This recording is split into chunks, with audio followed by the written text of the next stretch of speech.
Olá, Tutameia está ao vivo nesses tempos de pandemia, como sempre trazendo para você a palavra de um entrevistado que nos ajude a compreender melhor o momento que a gente vive, para que a gente possa transitar melhor por esse momento, essa história tão terrível que o Brasil está vivendo. Estamos nós aqui nos estúdios quarentênicos do Tutameia, a Eleonora, o Rodolfo, e do outro lado da tela, hoje nos dando uma entrevista à distância, o cineasta Silvio Tendler. Mas antes de conversar, de rodar a entrevista que fizemos há pouco com ele, você já o conhece, Eleonora, mas a Eleonora fazer uma apresentação mais detalhada da obra e da importância do Silvio Tendler para a cultura e para a política nacional, nós queríamos aqui mandar a nossa solidariedade, o nosso abraço, o nosso carinho para todos os familiares, parentes e amigos das vítimas do coronavírus no Brasil. O que está acontecendo no Brasil é um assassinato em massa promovido pelo presidente da República. É isso que ocorre. Ele, como entidades científicas, médicos, especialistas das mais diversas áreas já apontaram a atitude do presidente da República, a atitude do senhor Jair Bolsonaro é diretamente responsável pelo grau, pela gravidade com que a pandemia atingiu o Brasil e os brasileiros. Ontem nós tivemos mais um número triste, terrível, dramático. Mais uma vez, o Brasil quebrou o recorde, houve quebra de recorde de mortes em um só dia no Brasil. Quer dizer, ou seja, a cada dia vem aumentando o número de mortes por coronavírus no nosso país. Isso significa que está longe ainda de tal da curva achatar e coisa e tal. Ontem... Pelo contrário, está uma reta. Está uma reta, está uma reta subindo, uma reta em ascensão. Ontem foram 1.349 mortes registradas oficialmente pelo Ministério da Saúde, naquele boletim então, que eles divulgam todo o final do dia. Só para você ter uma ideia, isso é mais do que todas as mortes durante todo o período de pandemia, do que todas as mortes pelo coronavírus durante a pandemia, juntando Bolívia, Argentina, Venezuela, Uruguai e Paraguai. Em um só dia, houve no Brasil mais mortes do que em todo o período da pandemia nesse país, mortes causadas pelo coronavírus. O total de mortes no Brasil está beirando os 33 mil. Os registros de hoje, pelo sistema da Globo, que ela faz uma aferição com as secretarias estaduais de saúde, então esse é o número de hoje, 32.688 mortes para 590.485 casos. Desde o dia 22 de maio, o Brasil é o segundo país do mundo em número de casos de infecção pelo Covid-19 e, infelizmente, ainda hoje é o quarto do mundo em número de mortes. Nós temos no Brasil hoje 72% das cidades com casos de coronavírus, com casos de infecção de coronavírus. Para comparação, há um mês, apenas 40% dos municípios tinham registro de casos de infecção por coronavírus. Então, é mais um dado que a gente traz aí para você, e para pedir para você espalhar, né, que existe o risco, mata, está se espalhando, está crescendo, não é hora de flexibilizar nada. É uma doença que mata, para a qual não tem remédio, para a qual não tem um tratamento específico, né? Não tem vacina. A nossa defesa, a defesa de cada um de nós e a defesa do país é praticar aí o isolamento social nas melhores condições possíveis. Aí. Eu acho que trazer aqui o boletim, a gente tem essa tragédia aí que está também deixando a todos nós emocionados aí, que é uma espécie de resumo, já tinha falado, é uma espécie de resumo da situação do Brasil, a morte do menino Miguel Otávio Santana da Silva, de 5 anos. Por quê? Por que ela é um resumo da situação do país? Porque é uma situação que revela extrema desigualdade, extrema descaso, né, de uma certa parcela da população, chamada elite, com a maioria da população brasileira. Então, nós temos o caso desse menino, que é filho de uma empregada doméstica, que, apesar do isolamento, apesar da quarentena, apesar do coronavírus, essa doméstica estava trabalhando, estava se deslocando, e como não tem creche para deixar o filho por conta da quarentena, levou o filho junto, e esse menino estava lá junto com a mãe foi designada a fazer um passeio com o cachorro, e o menino ficou sob a guarda da chamada patroa, e enquanto estava na guarda dessa patroa, ela, enfim, não cuidou do menino, o menino subiu no lugar onde ele não deveria subir no prédio e caiu e morreu. Isso está chocando o país, né? Então é aí também o nosso os familiares do Miguel. Carinho aí para dona Mirtz, Renata, a mãe do Miguel, os familiares. Eu acho que todo o Brasil ficou muito emocionado aí ao saber dessa história aí que tão tristemente resume aí essa situação que o país vive.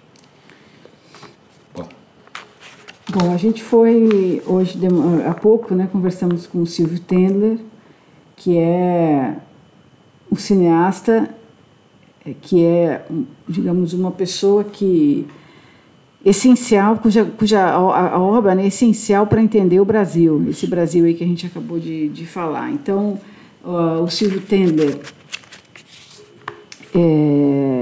é autor de clássicos aí da história brasileira, de documentários. A gente tem aqui, né, Rodolfo? Vou botar aqui uma caixinha com caixinha super especial, né?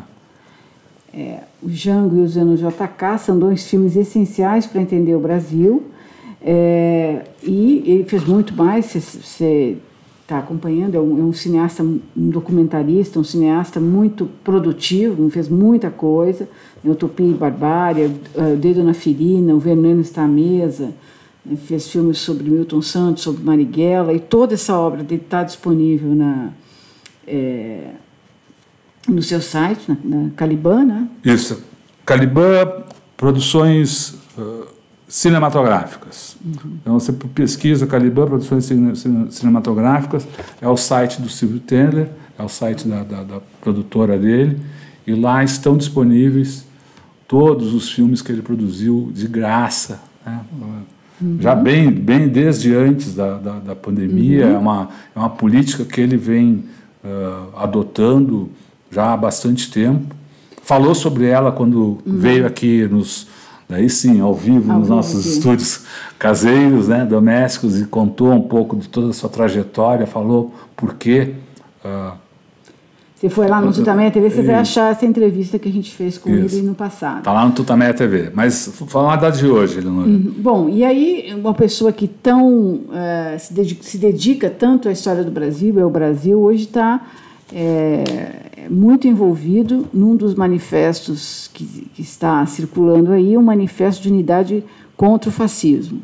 É um manifesto que está reunindo muita gente, e a gente quis conversar com o Silvio sobre esse manifesto, sobre os outros manifestos, né, sobre as posições que hoje estão na sociedade, e como é importante, né, agir para derrotar, agir e tentar formar essa unidade contra o fascismo que está aí muito claro, né, na nossa porta, com o presidente Bolsonaro. É isso? A gente perguntou para ele, e ele responde por que essa busca de unidade, porque é tão difícil encontrá-la, né? Também perguntamos, afinal, esse negócio fica assinando manifesto, nota de adianta alguma coisa fazer isso? Né?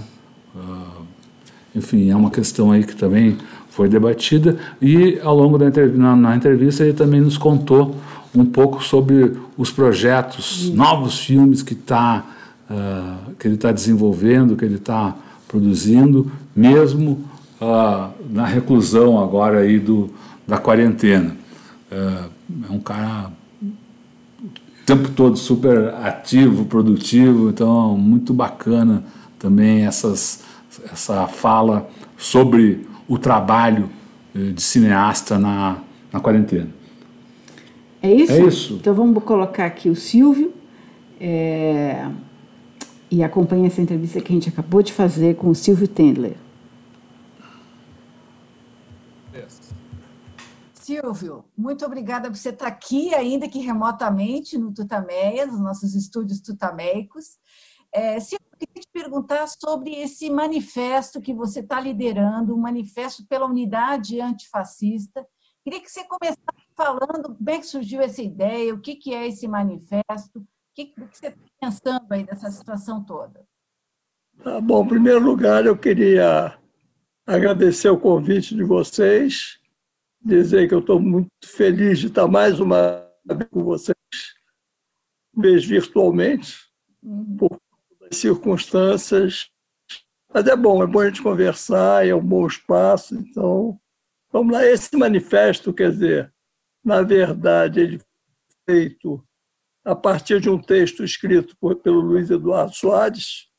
O Luiz Eduardo Soares compartilhou um texto brilhante pela rede, eu li, e aí, na verdade, o texto é dele, e eu pensei, por que a gente não transforma isso num manifesto?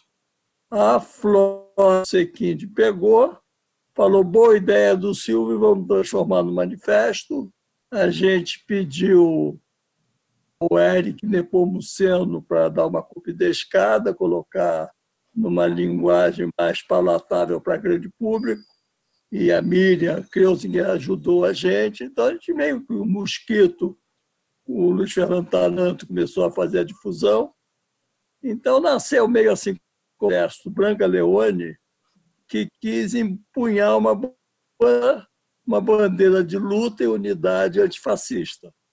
E aí nós colocamos isso na rede, hoje está quantas mil assinaturas, as pessoas estão aderindo muito a esse manifesto, está tendo muita adesão espontânea, a divulgação está sendo espontânea, o Taranto colocou no Facebook, abrimos uma lista de adesões e está funcionando muito bem. Na verdade, quer dizer, é um texto que defende a unidade, ela não tem...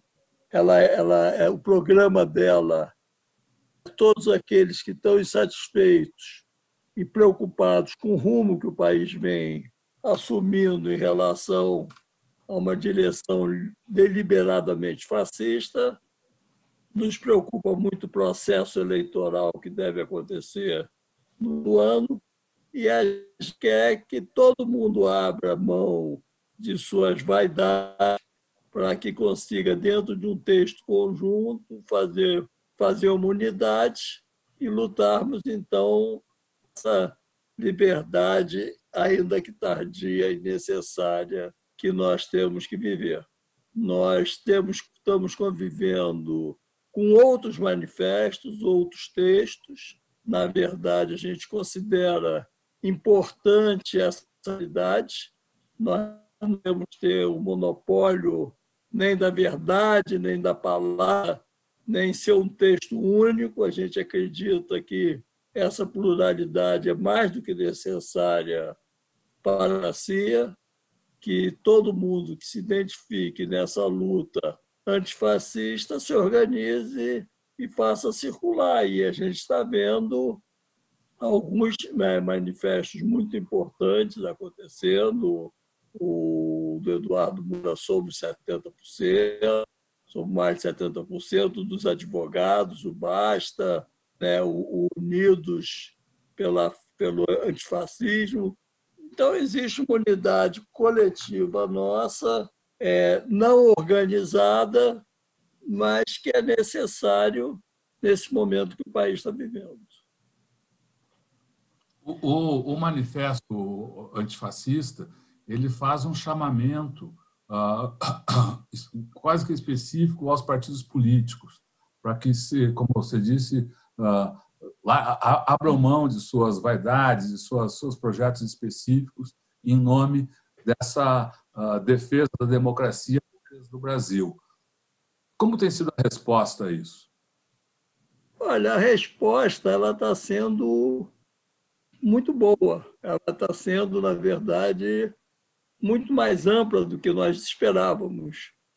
Ela circulou na lista que a Isabel usa, organiza desafios, da qual vocês participam também, e a partir dali houveram muitas adesões imediatas, por conta, talvez, por frequenta aquela lista, foram muitos acadêmicos, muitos pensadores, muita gente ligada à educação, cultura, ciência, ex-ministros assinaram, de repente chegou adesões do professor da Souza Santos, perguntou, posso assinar? Ele tinha uma honra, né? O ministro Celso Amorim, o Renato Giannini, artistas, Chico Buarque, juristas como a Carol Proner, né? Então, veio gente de todos os costados para apoiar essa lista. E agora, nessa fase de pico, digamos, usar a palavra da moda, estão chegando as adesões também de políticos e títulos políticos, né? O Luiz Eduardo ontem recebeu um contato do deputado de São Paulo, Paulo Teixeira, que é do PT. O Paulo Teixeira falou da adesão de gente, de políticos de outros partidos, que estariam dispostos a assinar esse manifesto também. Então, para nós é uma honra, é importante que a luta continue, ela não pare. A gente tem conversado muito isso com o Luiz Eduardo, que foi o cabeça do manifesto, foi o cara que bolou o documento original, no sentido de que hoje nós temos uma responsabilidade que é manter essa organização de pé, né? Porque essas adesões, de uma forma absolutamente espontânea, mostraram a necessidade de que essa luta se organize de uma forma concreta, a gente não se esvazie em mais um manifesto, mas que esse manifesto gere manifestações espontâneas contra o fascismo, pela democracia. Queria que você falasse um pouco mais da urgência e da ameaça fascista, né? Porque tem muitos, como você falou, tem vários manifestos circulando, mas esse manifesto ele é muito claro, de que a gente está sob uma ameaça fascista. Queria que você falasse um pouco sobre essa ameaça e por que precisa ter uma unidade para combater o fascismo. Olha, essa questão do fascismo, da presença do fascismo entre nós, ele é subjacente, ele está todo, mesmo que não de uma forma tão assumida nos outros manifestos, mas hoje existe na sociedade brasileira, de uma forma comum e conjunta, uma preocupação muito do movimento do fascismo no Brasil. Né? A gente está assistindo provocações partem da presidência da República. A presidência da República, nesse momento de pandemia, deveria trazer tranquilidade para o país, deveria organizar o país na resistência ao vírus, tentar impedir a morte de pessoas, tentar impedir a disseminação desse inimigo comum. E, ao contrário disso, o presidente da República se transformou agitador e provocador que levou o país à situação que a gente está vivendo hoje, de oficialmente, fora as subnotificações, os números dissimulados, de mais de 31 mortos, 31 mil mortos. Quer dizer, no Brasil existe uma mortandade do povo muito grande. Essa mortandade está atingindo de uma forma muito direta as camadas populares. Né? Eu ontem vivi uma situação inusitada. Eu tinha que ir ao médico, eu estou com um pequeno problema no pé, eu teria que ir ao médico. E meu médico, pessoa muito séria, muito querida, me atende muito bem. Eu falei com ele, doutor, eu estou com medo de sair de casa por conta do vírus, porque eu sou grupo de risco, eu sou alto risco, eu tenho problema no pulmão, tenho diabetes, tenho problemas cardíacos, hipertensão, então eu ir para a rua, de uma certa forma, é me condenar à morte. E aí, você tem razão, fique em casa, teu problema é grave. Agora, você sabe que no meio que a gente circula, a zona sul do Rio de Janeiro, o número de casos caiu. O número de casos caiu, os hospitais privados estão com leitos, você tem leitos disponíveis hoje para enfrentar a doença. Não acontece nos setores populares, onde a mortandade está sendo assustadora. E aonde está acontecendo isso, quer dizer, o povo mais pobre, o povo que mais necessita de ajuda é o que está morrendo, vamos ser muito claros. Esse povo, em vez de encontrar nas armas da República a defesa da vida, está encontrando incitação à morte, incitação ao ódio. É o presidente da República que vai sem máscara passear nos setores populares de Brasília para abraçar pessoas, cumprimentar, incentivando a que elas tomem esse tipo de atitude. Né? Então, é uma coisa muito grave. E essas ameaças à vida, que em si já seriam muito graves, isso, na minha cabeça, já seria suficiente para o impedimento do presidente da República, porque, na verdade, não se trata só de uma questão política, mas questão, sobretudo, de respeito à vida. Ele não só está fazendo isso, como ele fica incentivando manifestações para atingir e ofender os outros poderes da República. Né? Então, ele participa de manifestações que incentivam o fechamento do STF, incentivam a luta contra o poder legislativo, e isso daí é inadmissível numa democracia. Quer dizer, né, um filho dele dizer com um soldado, um sargento e um G, você fecha o Supremo Federal, é uma loucura. Né?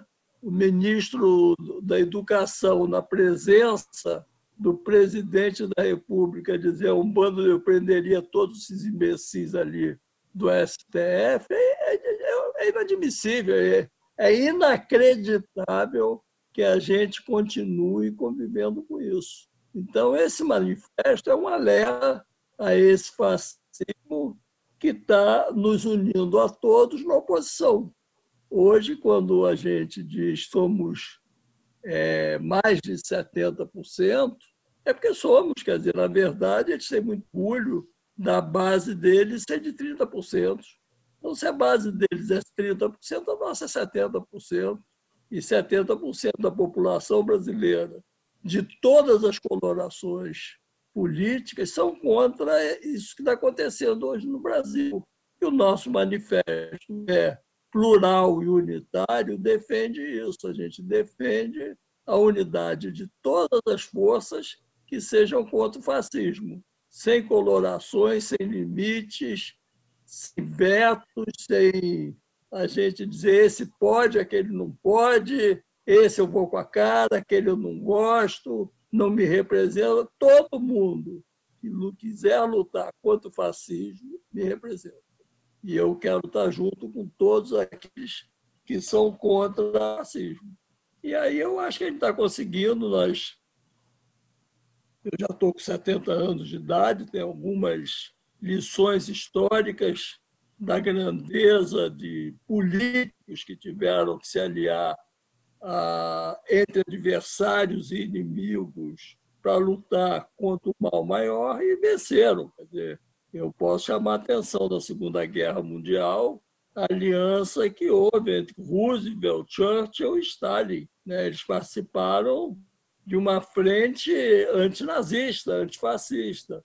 Você teve aqui no Brasil, nos anos 60, o Jango, o Lacerda e o JK, e todas as sequências políticas importantes, até então adversários intransigentes, unidos pela redemocratização do Brasil. Eu imagino quanto deva ter sido doloroso para o Jango no exílio receber o Lacerda, e o quanto deve ter sido doloroso para o Lacerda ir ao exílio.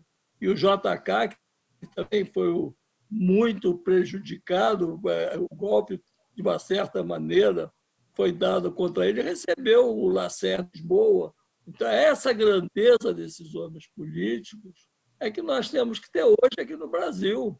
Parar com essas coisas de não chamo esse para assinar, aquele ali não pode estar ao meu lado, na fotografia não, porque isso daí é uma infantilidade política que nós não estamos em condições de ficar vivendo. Eu me lembro, eu vivi no Chile de Salvador Allende, e nos anos 70, e o presidente da democracia cristã era o Patrício Aylwin, que era um homem completamente anti-Allende, totalmente favorável ao golpe de Estado contra o Allende. E eu, nos anos 90, reencontrei ele aqui no Brasil, e ele estava todo aliado contra o Pinochet. Estava o Eduardo Frei Montalvo, filho do ex-presidente Eduardo Frei, que foi assassinado pela ditadura militar. Estava o Ricardo Lagos, que foi o grande articulador da redemocratização. E o Patrício Aylwin, eu perguntei a ele: e agora, presidente? Falou: agora somos todos da concertação, estamos todos unidos. Michelle Bachelet, do Partido Socialista, o Filipe da Democracia Cristã, o Alvin da Democracia Cristã, o Ricardo Lagos inventou um partido lá, para não dizer que ele era socialista, mas era, todo mundo junto contra a ditadura do Pinochet. E a gente não querendo que aqui haja a ditadura do Bolsonaro ou a ditadura do Mourão, nós temos que lutar pela redemocratização, temos que estar todos juntos, parar com isso. E esse manifesto, o sentido dele é esse. Não, vai lá. E estão ocorrendo reuniões, encontros, discussões, no sentido de até ampliar essa unidade, unificando os vários manifestos que saíram nesses últimos dias, né?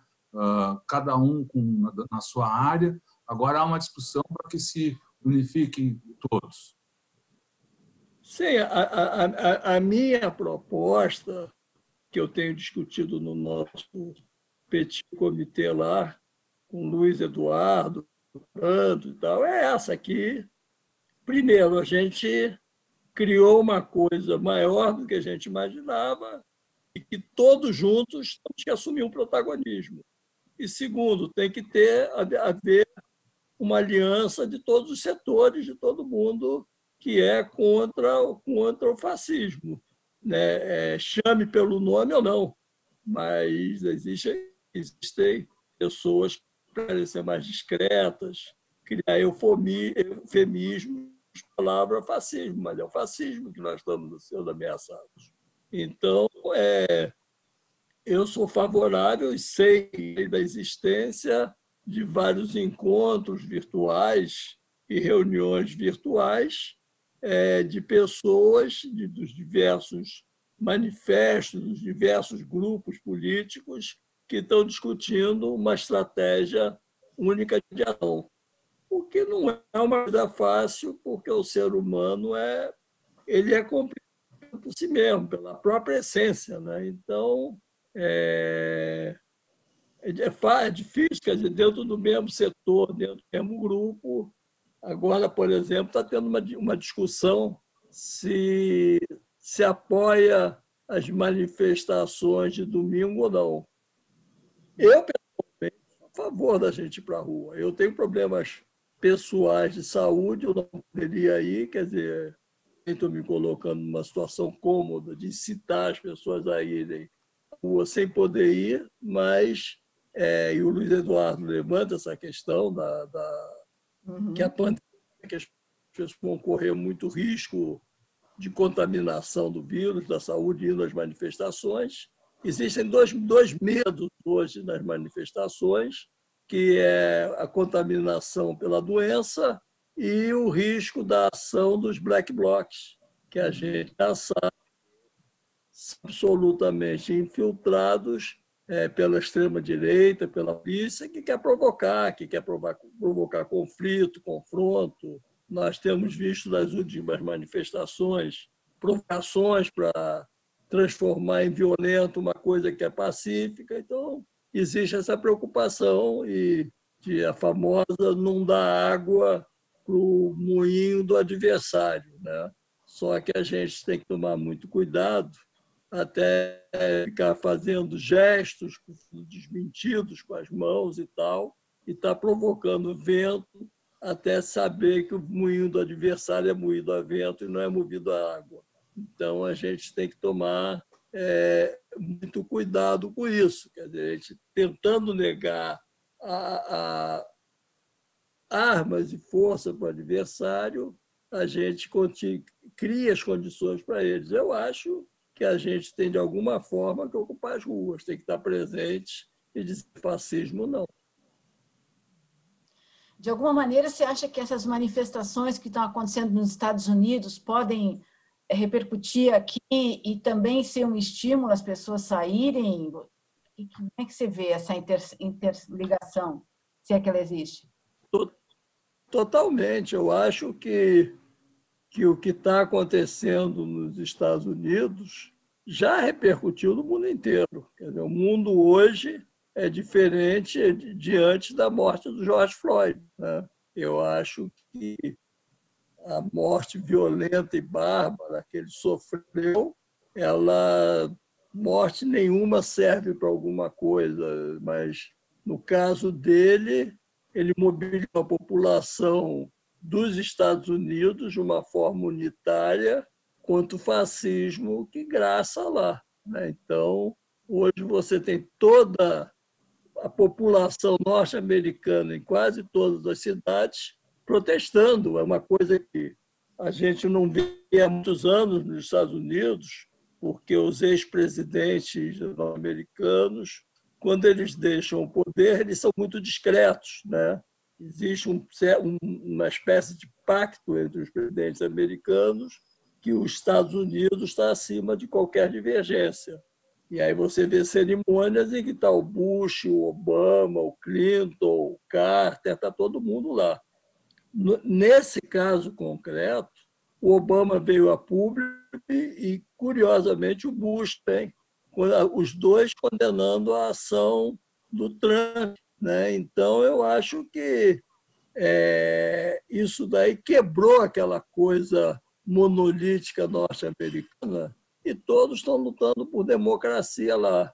E, evidentemente, isso aí repercute entre nós. Aqui no domingo, no Rio de Janeiro, já houve uma manifestação de jovens da periferia na porta do Palácio Guanabara, dizendo que em defesa da vida dos negros, né?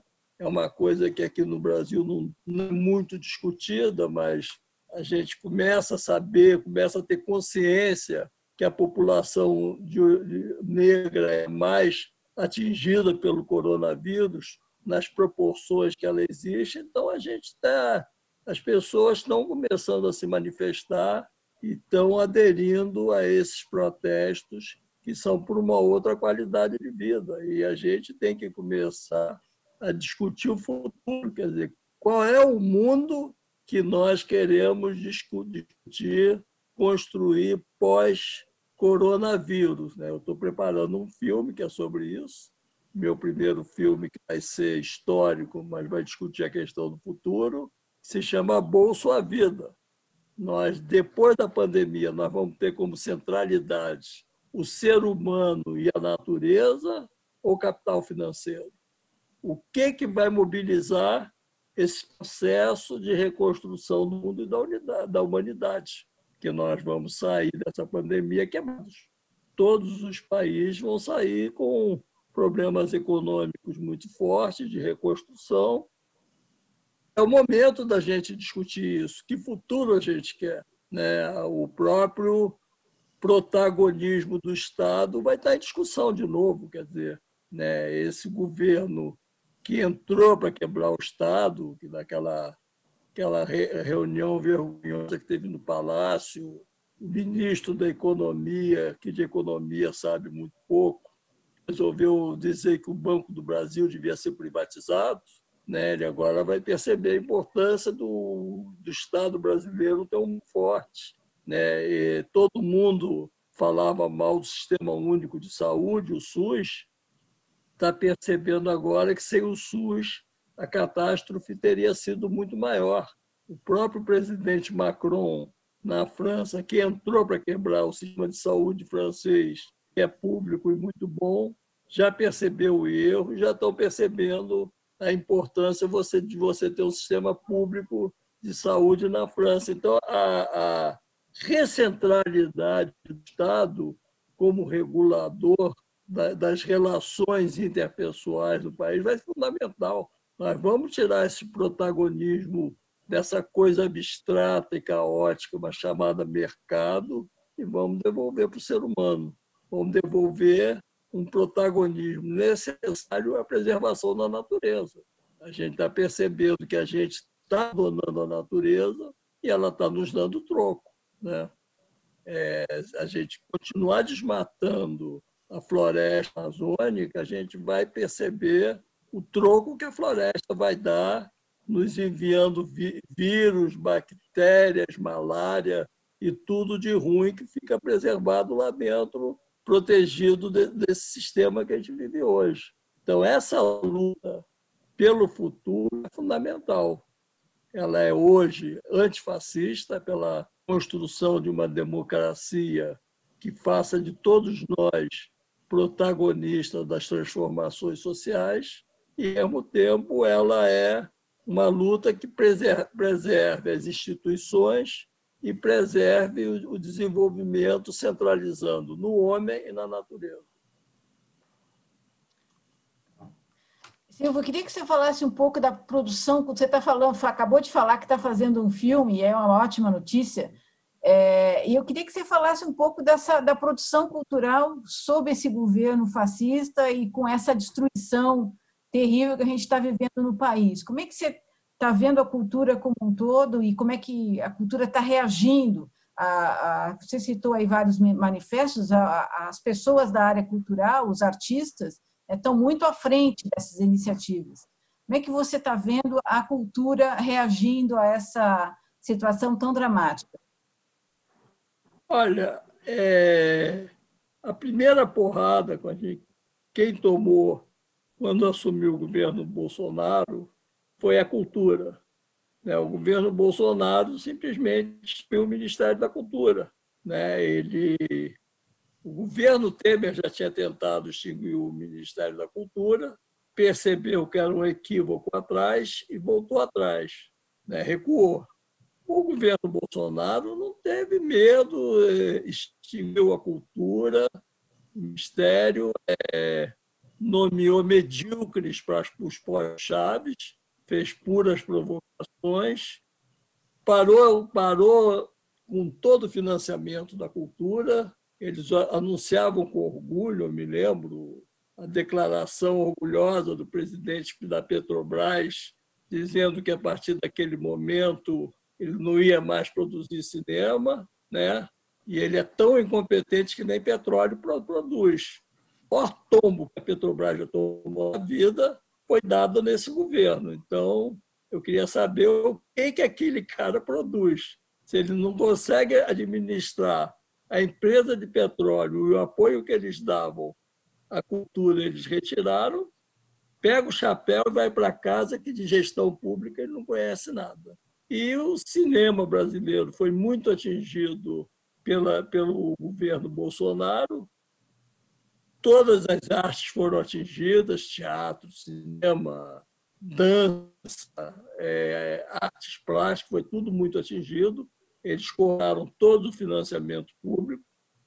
Existe um outro tipo de censura que vai além da censura de permitir circular a obra ou não, porque é a censura econômica. A censura econômica ela é tão nefasta quanto qualquer outra censura.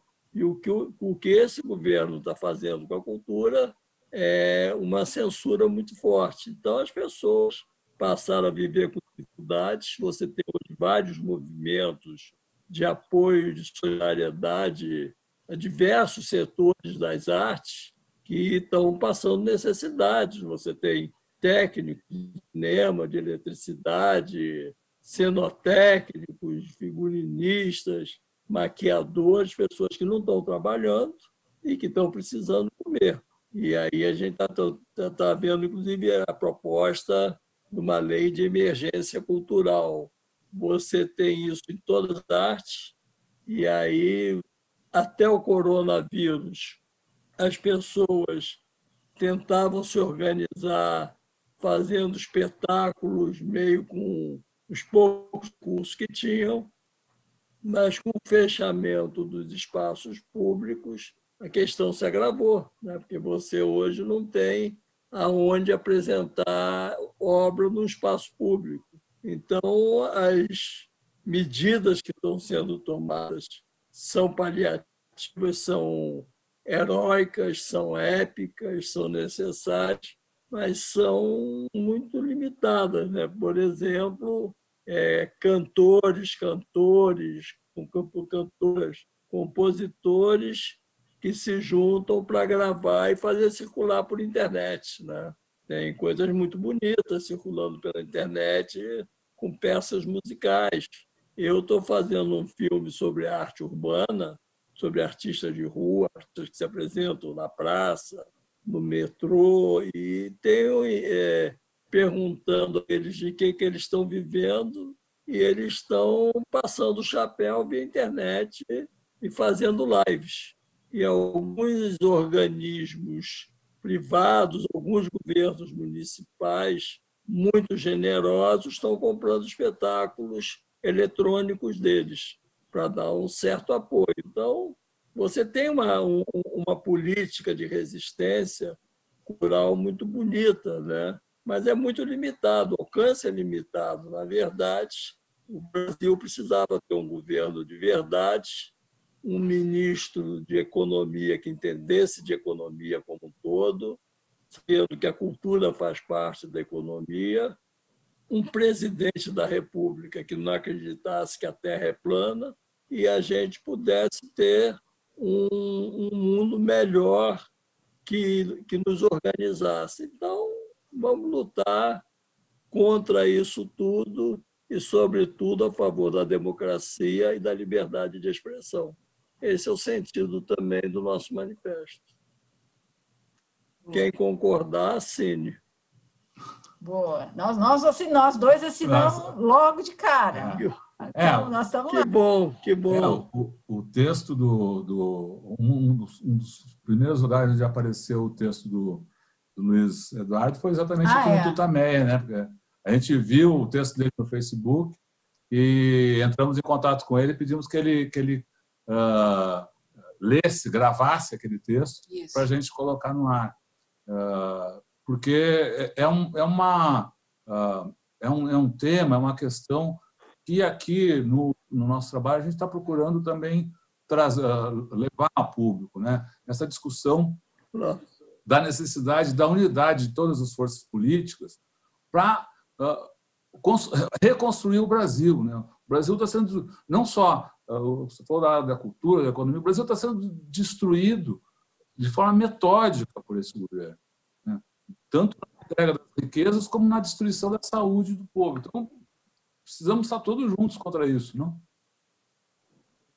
Tudo está sendo destruído, estão destruindo a saúde, então já vinham há algum tempo destruindo o SUS, agora as pessoas entenderam a importância do Sistema Único de Saúde, está sendo respeitado, as pessoas entenderam que sem o Sistema Único de Saúde o Brasil ficaria muito pior, ele tem uma capilaridade que nenhum outro sistema tem no Brasil, então ele é a reconstrução do SUS, é uma das nossas metas,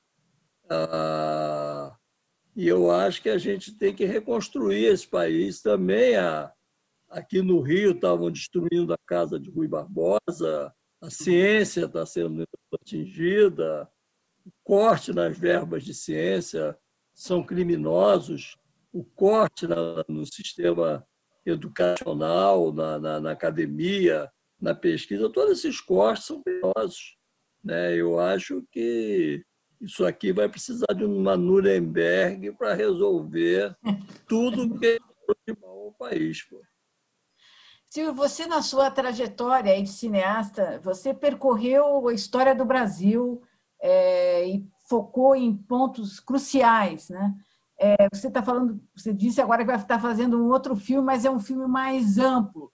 Historicamente, você vê algum paralelo com essa situação que a gente vive? Você, pensando nessa sua pegada histórica, que filme que você faria hoje?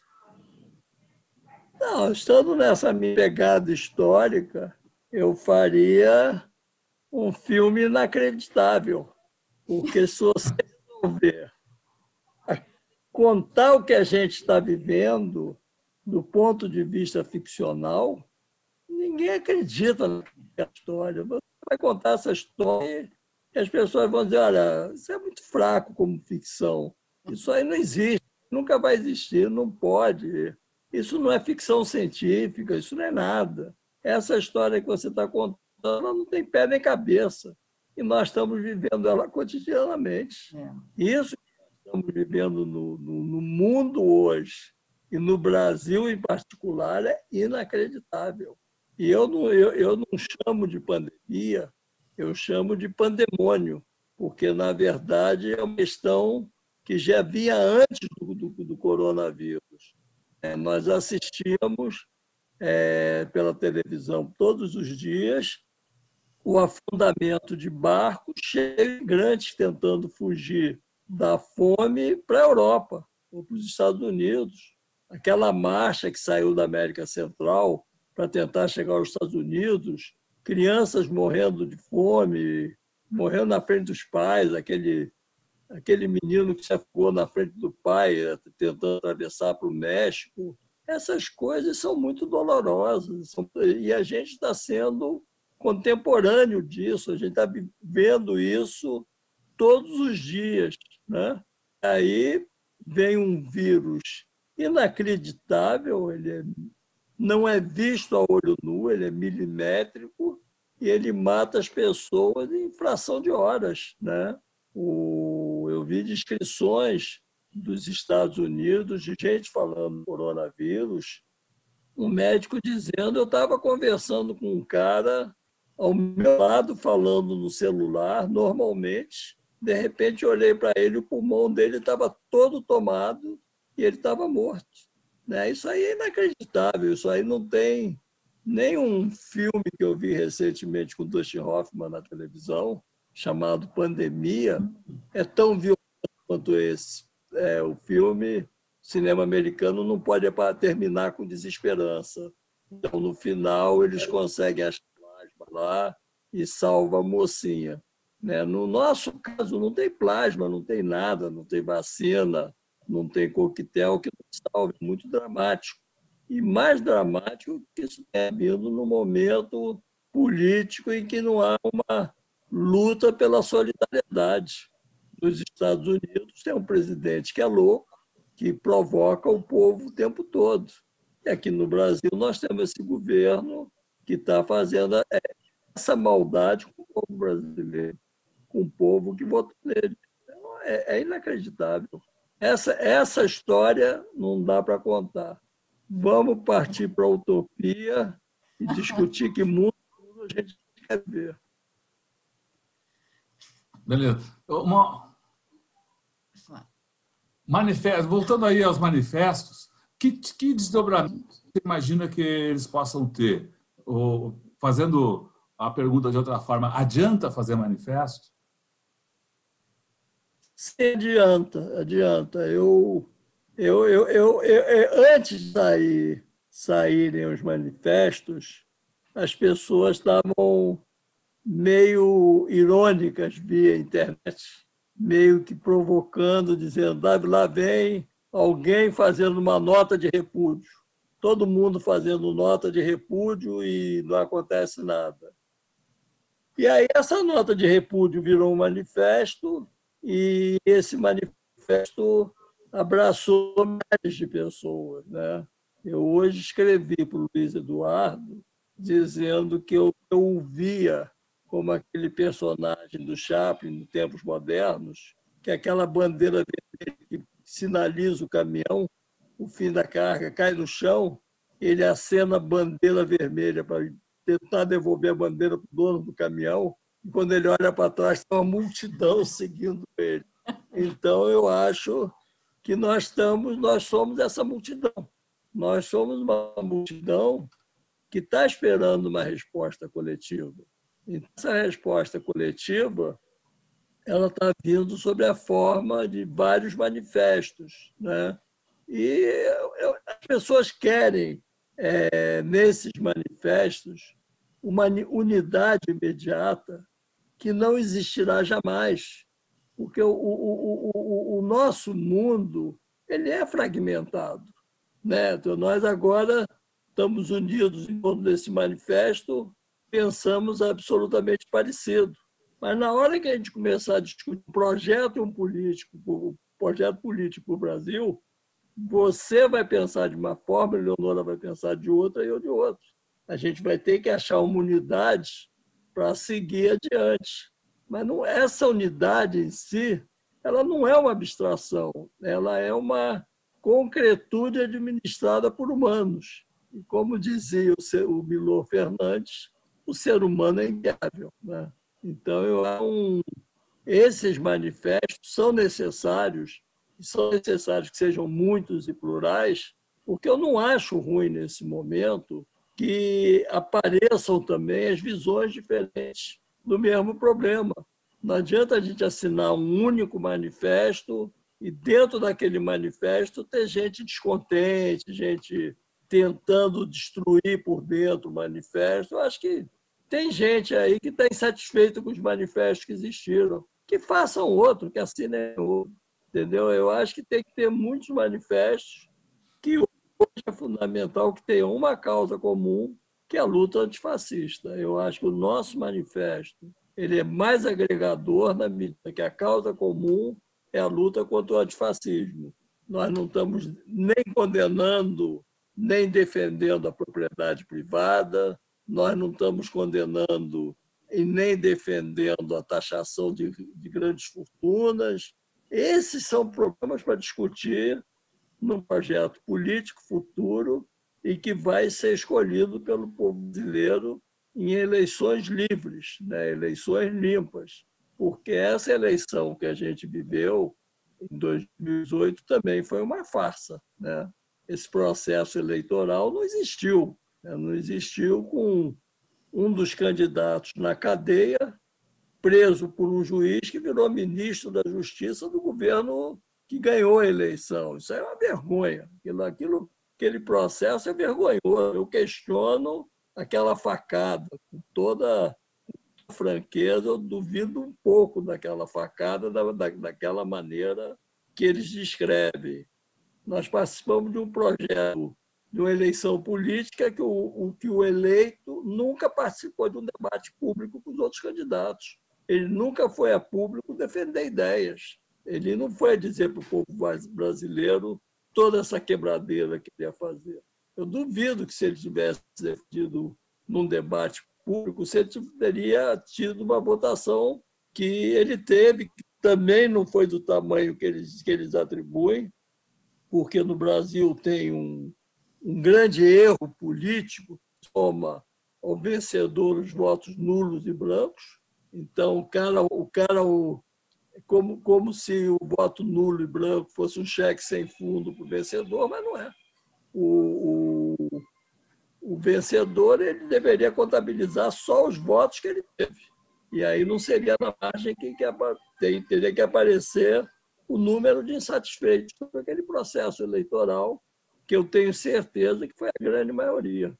Ninguém ficou satisfeito com aquele segundo turno, mas aconteceu e a gente perdeu e estamos vivendo isso. Eu acho que a gente tem que repensar muito esse futuro do Brasil. Isso.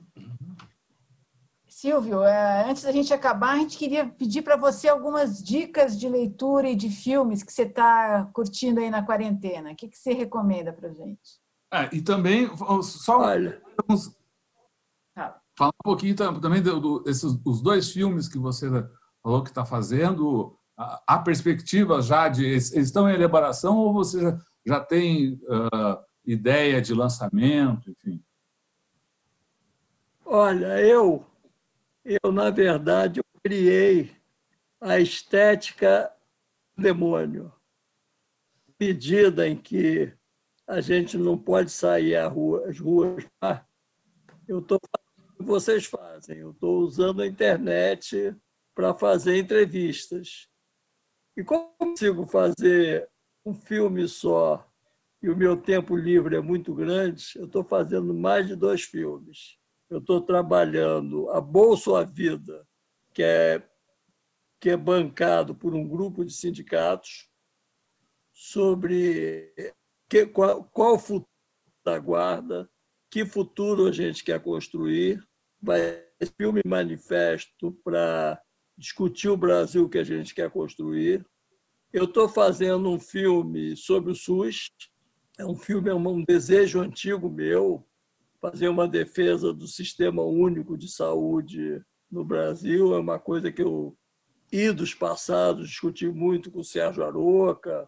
Nós pensamos muito, é um filme que eu quero fazer, e estou entrevistando gente que está na frente de combate contra o coronavírus, médicos, enfermeiros, assistentes, pesquisadores, virologistas. E estou um monte de entrevistas sobre esse filme, para o SUS. Estou fazendo A Bolsa ou a Vida. Estou começando a preparar um filme sobre justiça em estado de exceção, que é essas coisas que nós vivemos, são da justiça no Brasil, e foi, na verdade, a Operação Lava Jato. Estou fazendo um filme Arte Urbana, que é o de televisão que já está contratado. Estava fazendo um estúdio bonito nas ruas, grafiteiros, palhaços, poetas, rappers. Está todo mundo trancado em casa. Então, eu estou entrevistando eles durante a quarentena. O que eles estão falando durante a quarentena? Estou terminando sobre o Chico Mário, que é um grande violonista, um grande músico, irmão do Betinho e do Enfio, que com 39 anos de AIDS por conta da hemofilia. Estou terminando Chico Mário, A Melodia da Liberdade. Então, com esses projetos, dá para a gente ir se divertindo enquanto o pandemônio não passa. Eu tenho muita coisa para falar, muita coisa para dizer. E convido vocês, que é uma coisa sempre gostosa e boa, mesmo que seja por internet. Boa. Legal. Então, a gente queria te convidar, Silvio, a mandar aqui agora a sua mensagem final aí para o pessoal que está nos assistindo, que vai nos assistir, que vai ficar com a gente aí pela internet afora. Só não me pede, o resto eu faço qualquer coisa. Eu sou muito... Mas eu queria mandar uma mensagem de esperança. Queria terminar essa entrevista para baixo. eu não queria dizer que estamos numa catástrofe, eu queria que dizendo que nós vamos emergir da catástrofe e nós vamos conseguir mais melhores e que o único caminho que resta, que dá certeza da vitória, é a luta.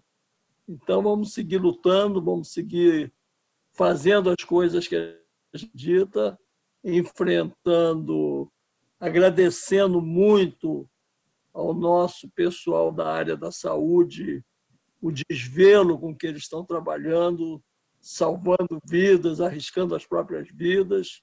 Eu entrevistei profissionais da saúde que contraíram o vírus e que, depois de convalescendo e curados, eles voltaram à luta. Então, esse povo é bravo, é bonito, é um exemplo de vida, de luta para nós, e que nós temos que seguir pensando que o mundo pode ser melhor do que ele é hoje e que a gente não deve medir esforços para alcançar esse objetivo. Vida longa ao Tutameia, vocês são maravilhosos, um espaço de luta e liberdade. Agradeço muito a vocês o convite para essa entrevista e dizer que estamos juntos. Vamos seguir cada dia mais.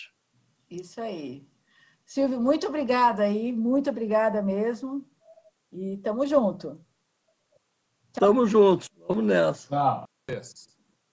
Silvio, muito obrigada.